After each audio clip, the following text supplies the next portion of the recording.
এই ভিডিওটা দেখার আগে অবশ্যই পার্ট 1 টা দেখে নেবেন।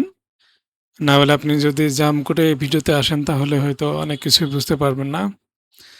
তো আমি এখন এই যে ডকুমেন্ট ওভারভিউ এটাতে আছি। এটা ক্লিক করে এটা ওপেন করবেন। তো দেখতে পাচ্ছেন যে এখানে লিস্ট ভিউতে এখানে যে ব্লকগুলো আছে এগুলো আছে। তো এখানকার যে অপশনগুলো আছে এগুলো আমি একটা একটা করে দেখাবো।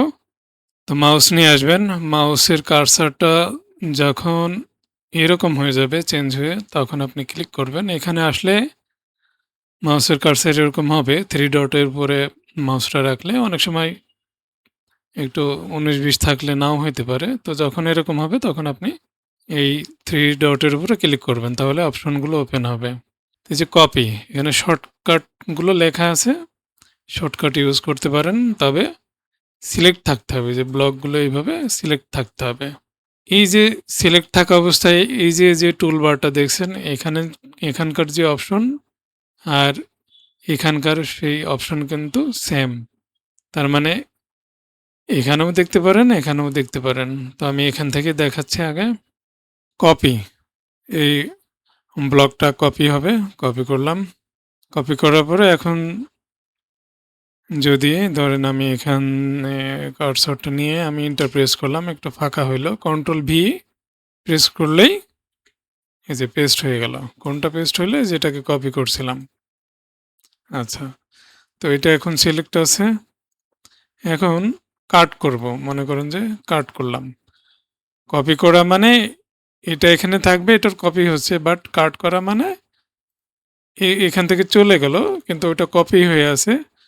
এখন আমি চাইলে যে কোনো জায়গায় ইউজ করতে পারি। ধরেন আমি এখানে কন্ট্রোল ভি প্রেস করে পেস্ট করে দিলাম। এরপরে হলো ডুপ্লিকেট। ডুপ্লিকেট মানে এটা যেভাবে আছে ঠিক এইভাবেই এটা ডুপ্লিকেট হবে। মনে করেন যে আমি যদি এখন একটা ব্যাকগ্রাউন্ড এবং কালার এইরকম করে দিলাম। এখন আমি ডুপ্লিকেট করলে এই যে হুবহু এইটারই ডুপ্লিকেট হয়ে গেল। এরপরে আছে অ্যাড বিফোর, মানে যেই ব্লকটা সিলেক্ট অবস্থায় আছে এইটার আগে যদি কোনো কিছু অ্যাড করতে চায় তাহলে এখানে ক্লিক করবেন, অথবা এখানে শর্টকাট আছে এটা প্রেস করবেন। ক্লিক করলাম। আচ্ছা, এটা আফটারে চলে গেছে। তো আফটারে এই ব্লকের আফটারে ধরেন এখানে একটা এই যে প্যারাগ্রাফ, বাই ডিফল্ট কিন্তু এখানে প্যারাগ্রাফ ব্লকটা চলে আসে। এটা চেঞ্জ করতে চাইলে প্লাস বাটন আছে। অন্য ব্লকে যদি চেঞ্জ করতে চান, মনে করেন যে লিস্টে ক্লিক করলেই এই যে লিস্ট চলে আসলো। এখন এই যে এইভাবে লিস্ট আইটেম একটা একটা করে অ্যাড করবেন, হয়ে গেল। একইভাবে অ্যাড বিফোরে ক্লিক করলে এই যে এই ব্লকের বিফোরে বাই ডিফল্ট প্যারাগ্রাফ আসছে। তো একইভাবে যদি আপনি অন্য ব্লক আনতে চান প্লাস বাটনে ক্লিক করবেন, অথবা এই যে কার্সার থাকা অবস্থায় আপনি জাস্ট ফরওয়ার্ড স্ল্যাশ, কিবোর্ড থেকে ফরওয়ার্ড স্ল্যাশ প্রেস করলে একটা লিস্ট আকারে এখানে শো হবে। এখানে বাই ডিফল্ট কিছু আসছে, বাট এখানে লিখেও আমরা আনতে পারি। মনে করেন যে ক্যাটাগরি লিখলাম, এই যে ক্যাটাগরি লিস্ট। অবশ্যই এই ফরওয়ার্ড স্ল্যাশ এটা প্রেস করে তারপর লিখতে হবে, তাহলেই এইভাবে আমরা এখানে সার্চ করতে পারবো। তারপরে আছে নোট। এই যে ব্লকটা সিলেক্ট অবস্থায় আছে, এখন আমি অ্যাড নোটে ক্লিক করলাম। এই যে আমি ইউজার মানে অ্যাডমিন ইউজারে লগ ইন আছি। ইউজার নেমটা এখানে শো হচ্ছে এবং অ্যাভাটার আসে। ধরুন এখানে কিছু লিখে দিলাম যে সেকশন হেডিং।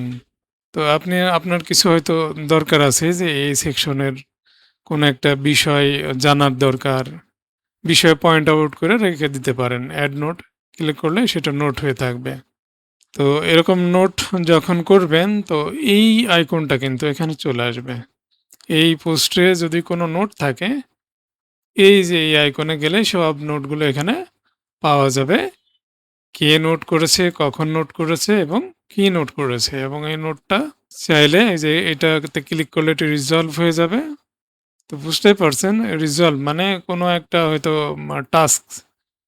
টাস্কের উপর হয়তো আপনি নোট লিখেছেন, তো কিংবা কোনো কিছু সম্বন্ধে আপনি কোশ্চিন করেছেন, হয়তো আপনি কারোর অধীনে কাজ করতেছেন, যে মেইন অ্যাডমিন, তার কাছে হয়তো আপনি কিছু জানতে চাচ্ছেন। তো এরকম নোট করে রাখছেন। তো বিষয়টা হয়তো রিসলভ হয়ে গেছে। তো আপনি এটাতে ক্লিক করে এটা রিসলভ জাস্ট মার্ক করে রাখলেন যে এটা রিসলভ হয়ে গেছে। অথবা আপনি 3 ডটে ক্লিক করে এটাকে ডিলিট করে দেবেন অথবা এডিট করবেন। অন্য কিছু লিখে আবার আপডেট দিবেন। তো এই পোস্টে যত নোট সব এখানে ক্লিক করলে পাবেন। আর যদি নোট না থাকে তাহলে এই আইকনটা পাবেন না। ওকে, তো আমি আবার এই অপশনে চলে আসি। এরপরে আছে হলো কপি স্টাইল। এই যে স্টাইল আমার এখানে করা আছে। আমি চাচ্ছি যে এই হেডিংয়ে এই স্টাইলটা করে ফেলবো। তাহলে সিলেক্ট করেন ব্লকটা, ক্লিক করেন কপি স্টাইল। এখন কোনটাতে আমি স্টাইল অ্যাড করব? এটাতে ধরেন। তো এটা সিলেক্ট করেন এবং এখানে অথবা এখান থেকে জাস্ট পেস্ট স্টাইলে ক্লিক করেন, তাহলেই হবে। তবে এখানে একটা মেসেজ দেখাচ্ছে যে this feature is only available on secure HTTPS site. তো পেস্ট স্টাইলের এই ফিচারটা আমার HTTPS সাইট হতে হবে। তো এটা HTTPS না, এটা হলো HTTP প্রোটোকল। তো এটা করতে পারি আমি লোকাল হোস্টে। এটা জাস্ট আপনি যদি WP লোকাল এই সফটওয়্যারটা ইউজ করেন তাহলে SSL এখানে ট্রাস্ট লেখা আছে, এটাতে ক্লিক করবেন। তো এরকম অ্যাকাউন্ট কন্ট্রোলের এটা ইয়েস করবেন, অ্যালাউ করতে হবে, অ্যালাউ করবেন। এই যে এখন ট্রাস্টেড যখন হয়ে গেল তখন কিন্তু এটা HTTPS এ এখন নিবে, এখন চলবে। তো আমি এখন HTTPS এ লোড করি, কপি করে এখানে পেস্ট করি, এখানে HTTPS লিখে দিই, দেখি নাই কিনা। ওকে, তো নিচ্ছে, তবে আমাকে আবার লগ ইন করতে বলছে। আমি লগ ইন করি। আমি আরেকবার ট্রাই করি। জাস্ট এখানে পেস্ট স্টাইলে ক্লিক করলাম, অ্যালাউ করতে বলছে, অ্যালাউ করে এই যে এখন হয়েছে। দেখেন এখানকার স্টাইল এখানে আমি পেস্ট করে দিলাম। এরপরে আছে গ্রুপ, মানে এই যে ব্লকটা আছে এটাকে যদি আমি এখান থেকে গ্রুপে ক্লিক করি তাহলে এই ব্লকটা একটা গ্রুপের ভিতরে চলে যাবে। এই যে গ্রুপের ভিতরে চলে গেল। এই গ্রুপ এটাও কিন্তু একটা ব্লক। তো আমরা এই গ্রুপগুলো করি কখন? গ্রুপগুলো করি মনে করেন যে কিছু ব্লককে একসাথে করে ওটা একটা গ্রুপের ভিতরে রাখি, কারণ গ্রুপটাকে আবার স্টাইল করা যায়। তো এই যে গ্রুপ এটাকে মনে করেন যে আমি লক করে দেব, লক। এখন লক অল মানে হলো এটা যে মুভমেন্ট সেটা লক হবে, আর লক রিমুভাল এটাও মানে রিমুভ করা যাবে না, ডিলিট করার অপশনটা চলে যাবে। আর নিচে একটা টগল আছে, এই টগলে ক্লিক করলে এর ভিতরে যে ব্লকগুলো আছে এগুলোও লক হয়ে যাবে। তো এটা আমি পরে দেখাচ্ছি, আগে এটা অ্যাপ্লাই করি। এখানে কি কি লক হলো আমি দেখাই। যেমন এখন কিন্তু এটা এইভাবে আর দেখেন অর্ডার করা যাচ্ছে না, এটাকে মুভ করা যাচ্ছে না কোথাও, এবং এটাকে ডিলিট করা যাবে না। ডিলিটের অপশন দেখেন চলে গেছে। এখানে ডিলিটের অপশন আছে, বাট এটাতে ডিলিটের অপশন নাই। তো এরকম যখন দেখবেন যে নতুন হয়তো কাজ করতে গেলে আপনি এরকম হয়তো ব্লক ডিলিট করতে গিয়ে আপনি ডিলিট করতে পারছেন না। তো এটা হয় কি জন্য? এটা হলো না জানার কারণে।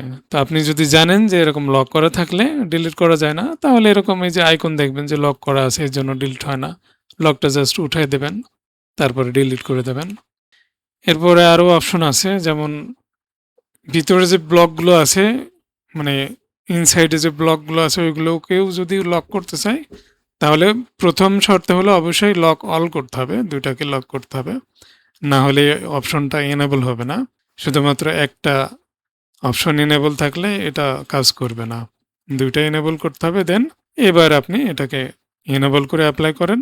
এখন দেখেন এই যে ভিতরের এই যে এখানেও আইকন চলে এসেছে, লক আইকন। এখন এগুলোকেও মুভ করতে পারবেন না এবং ডিলিটও করতে পারবেন না। তো এগুলো দরকার হয়। এবার আমি আবার অপশন ওপেন করি, এখানে রিনেম আছে।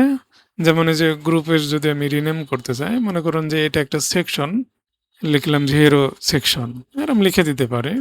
কারণ যখন গ্রুপ করা হয় তখন ডিফল্ট নেম গ্রুপ থাকে। এইভাবে তো অ্যাকচুয়ালি মনে করেন যে অনেকগুলো গ্রুপ থাকতে পারে। এখন কোন গ্রুপে কি কন্টেন্ট আছে এগুলো তো বোঝা যায় না।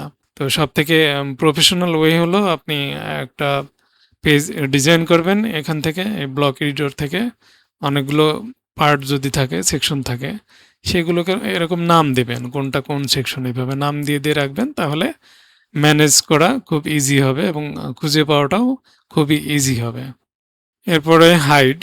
ধরেন আমি হাইড করতে চাই। এখানে ১ম এ একটা অপশন আছে omit from publish content। এখানে লেখা আছে যে এটা এপ্লাই করলে এখান থেকে তো হাইড হবেই। দেখেন এখানে কিন্তু আর নাই।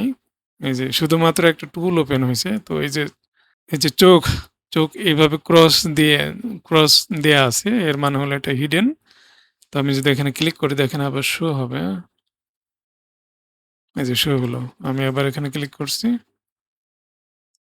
এই যে হাইড হয়ে গেল। তো এখানে যেটা দেখাচ্ছিলাম যে omit from publish content এটা হলে এডিটরেও হাইড হবে এবং ফ্রন্ট সাইড থেকেও হাইড হয়ে যাবে। হুম? সব জায়গা থেকে এটা হাইড হয়ে যাবে। তো আমি এটা আনচেক করলাম। করে এখন এখানে দেখেন ৩ টা অপশন আছে। সেটা হলো ডেস্কটপে হাইড করা, ট্যাবলেটে হাইড করা এবং মোবাইলে হাইড করা।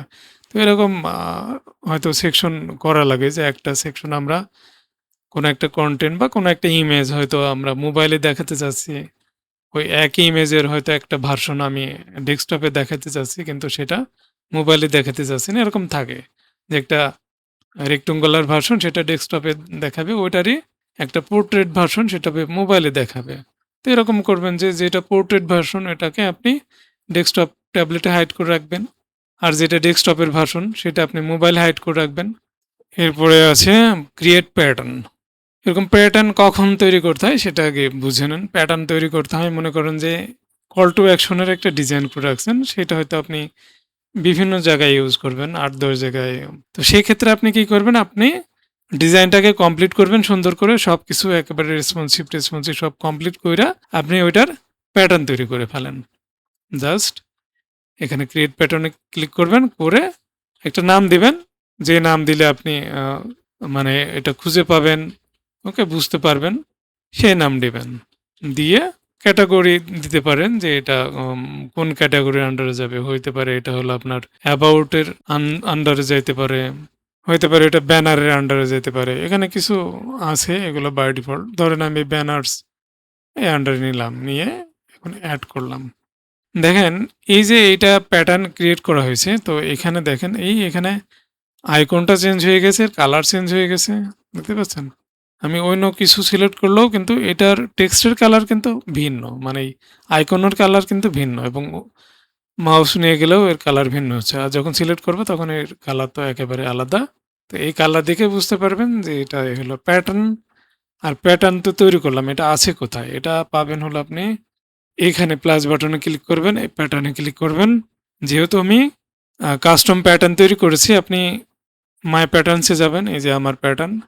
আর এটা যেহেতু ব্যানার্সের ভিতরে এড করছিলাম, ব্যানার্স ক্যাটেগরির ভিতরে এখানে গেলেও এটা পাবেন। এই যে ১ম এই আসছে। এখন আপনি নতুন পোস্ট পেজ ক্রিয়েট করতে গেলেও এই প্যাটার্নটা এখানে পাবেন। জাস্ট এখানে এসে ক্লিক করবেন তাহলে প্যাটার্নটা এড হয়ে যাবে। এই যে দেখেন, এই যে এটা আমি এড করলাম। আর এই প্যাটার্নটা যখন আবার আপডেট করার দরকার হবে তখন আপনি এডিট অরিজিনালে ক্লিক করবেন। করে এটার আবার আপডেট করতে পারবেন। আপডেট করার দরকার হলে আপডেট করবেন, দেন সেভ করবেন। আমি যেহেতু এটার প্যাটার্ন এডিটে আছি তো এখান থেকে বের হয়ে আমি আবার যদি পোস্টে যাইতে চাই তাহলে এই যে ব্যাক এখানে লেখা আছে, ব্যাকে ক্লিক করতে হবে। এই যে চলে আসলাম আবার ব্যাক। এরপরে যে অপশনটা আছে সেটা হলো edit as HTML. Edit HTML click করার পরে আপনি এইচটিএমএল কোডও দেখতে পারবেন। আর যদি এইচটিএমএল না জানেন তাহলে এইচটিএমএল এটাতে ক্লিক করার দরকার নেই। আপনি জাস্ট ভিজুয়ালি কাজ করবেন। এই যে এডিট ভিজুয়ালি লেখা আছে এটাতে ক্লিক করলে আবার আগের মতো ভিজুয়াল হয়ে যাবে। আর লাস্টে যে অপশনটা আছে সেটা হলো ডিলিট। এটাতে ক্লিক করবেন অথবা শর্টকাট যেটা আছে শর্টকাট প্রেস করলেও ডিলিট হয়ে যাবে। কিন্তু ব্লকটা সিলেক্ট থাকতে হবে আগে। তবে খেয়াল রাখবেন যে আপনি যে ব্লকটা ডিলিট করতে চাচ্ছেন ওইটাই সিলেক্ট আছে কিনা, না হলে ভুল করে হয়তো অন্য একটা ব্লক ডিলিট হয়ে যাইতে পারে। তবে ভুল করলেও সমস্যা নাই, আপনি আনডু করতে পারেন। এখানে বাটন আছে অথবা কন্ট্রোল জেড প্রেস করেও আনডু করে আবার ফিরে আনতে পারবেন। ডিলিট হয়ে গেল। তো যাই করবেন সেভ বাটনটা অ্যাক্টিভ হয়ে যাবে। যেহেতু এটা আগে থেকে পাবলিশ করা পোস্ট এজন্য সেভ বাটন আসছে। তো এখানে চেঞ্জ করা হয়েছে। সেভ বাটন এখন অ্যাক্টিভ। এখন আমি ক্লিক করে এই পোস্টটা সেভ করে রাখবো। সেভ হয়ে গেছে। নেক্সট ভিডিওতে আমি এই যে অপশনস, এই টুলবারে যে আরো অপশন আছে এগুলো দেখাবো। তো ভালো থাকবেন সবাই। ধন্যবাদ।